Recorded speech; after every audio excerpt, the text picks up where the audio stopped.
We turn to the MBTA. Almost a year ago, commuters were dealing with a near complete standstill of T service during Snowmageddon, the effects of which lingered for weeks. Just last month, a Red Line train left the station without its driver, speeding through 4 stops with passengers on board. As many of us returned to work from the holidays this week, we were treated to a derailed train in Andover, dozens of cold weather delays around the region. Oh, and did I mention those $300,000 overtime-driven salaries? Yet it appears a fare hike is just around the bend. Joining me to talk more about this is Massachusetts Secretary of Transportation, Stephanie Pollack. Secretary, it's good to see you. Good to see you. So while the details are not final, they're going to be public hearings, all this sort of stuff, I know, there will be a fare hike this summer of some proportion, correct? So the fare hike's a last resort, and the Control Board has a lot of work to do to cut costs and increase non-fare revenues, but at the end of the day, they need to have a balanced budget going into the next fiscal year. So there will be some fare hikes, whether they're an average of 5, average of 10, that's happening this summer, yes?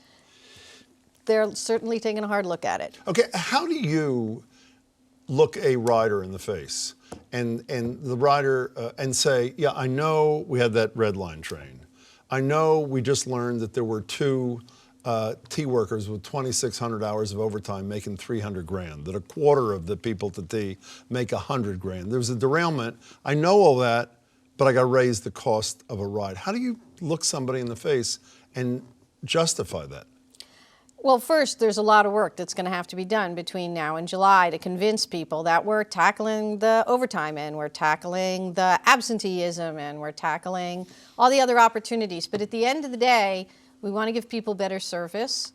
Right now, taxpayers statewide who never ride the T are spending $1.2 billion in general taxes to support the service. And we think that asking the riders for a modest increase so that they can get better service is a conversation we need to have. But wouldn't the Pollack Baker axis prefer to have fixed some of these things before going to the rider and saying, you got to ante up a little more? Wasn't that the whole plan to begin with? And things are being fixed every day, and the problem is the parts you see are the parts that don't work. So if you think back to that horrible Snowmageddon, one of our worst lines was the orange line because it's old and we need to replace it, which we'll do. You haven't heard much about it this winter. Why? Because when it gets cold, we're parking it in the tunnels and we're fixing it. And you haven't heard much on the Braintree line because we put 10 new miles of third rail in. And the problem is the T's problems did not get as bad as they are in a year or two, and they're not going to get completely fixed in a year or two.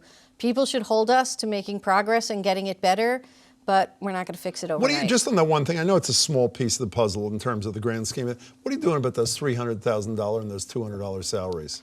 So we are doing an audit of overtime right now as we speak, and we are also implementing new procedures, and we're trying to understand, how that happened and whether it was legit and what we have to do differently so that we don't spend that kind of money. Can we do some math for a second? Math's the only thing I'm really good at, by the way. Deficit this next year, $242 million? Yep.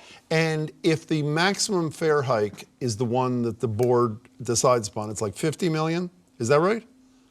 Even a little less than that. Where's the other $190 million Well, that's why I say most of the difference is going to come from reducing the rate of spending, squeezing out things like overtime that we shouldn't be spending, getting our workforce to show up more, and increasing things that don't come from fares like money from advertising. And so that's why I say the fare's the last resort. It's the closer. The problem we have, honestly, is that even though we would not increase fares before July 1st, between the public process and the 3 months it takes to reprogram our fare gate system, we kind of have to figure out by March, April whether we're doing it or not for July. So $242 million, this is going to maybe come up with 50. You got to do cutting or whatever else you're going to do.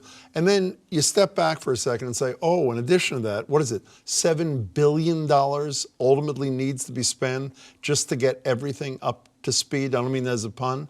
I mean, how is that? Steve Lynch said the other day, Congressman, they need taxes. Marty Walsh, the mayor, told us on Boston Public Radio, you need taxes. You were for them before you were against them. I think it's fair to, I don't mean, it is what it is.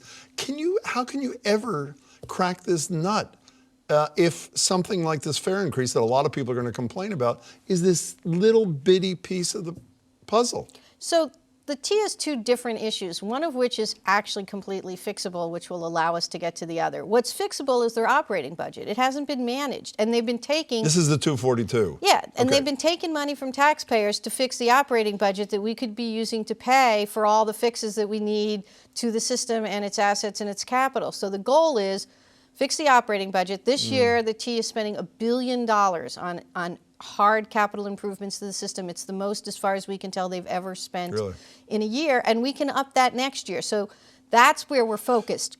Stop bleeding money on the operating side and put every penny of it into fixing the system. Are you worried? I'm sure you're worried that there's a point at which I assume that, what's it called, the control and something Fiscal board? Control and Management Board. Okay, the board that Baker and you wanted, and you got it, and I actually think I was against it. I think it was a good idea in retrospect, I have to admit.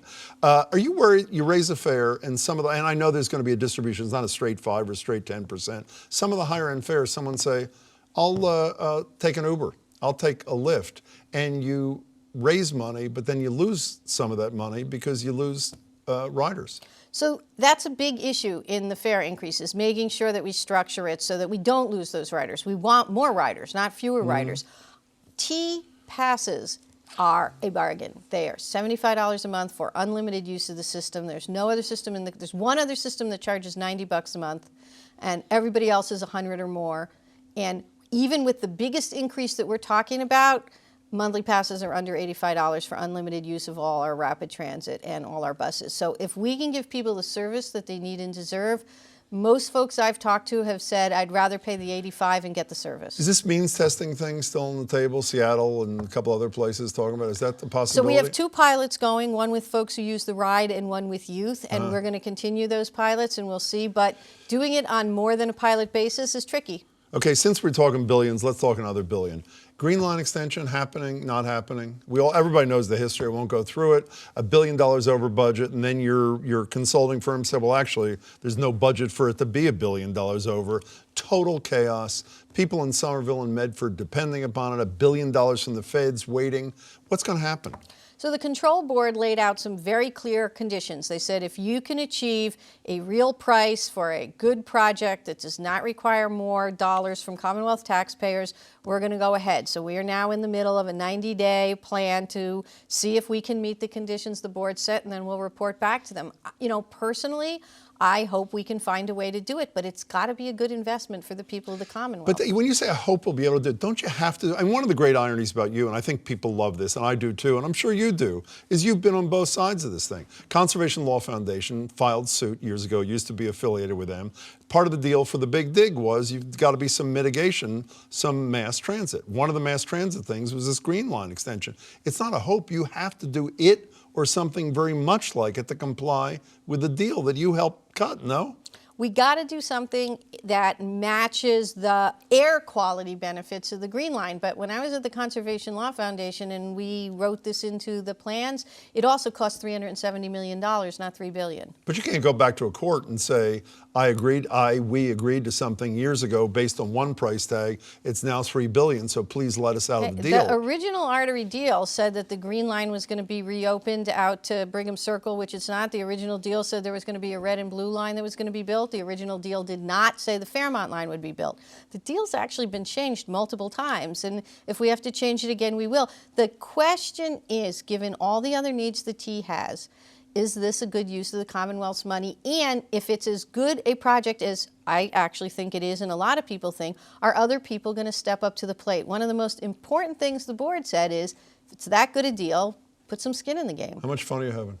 I'm having a blast. Are you really having a blast? I am, because it's really important. It's the most important job I've ever done. If we get this stuff right, we make people's lives better on a day-by-day basis. Make people's lives better. It's good to see you, Stephanie It's Pollack. great to see you, Thanks so Jim. much.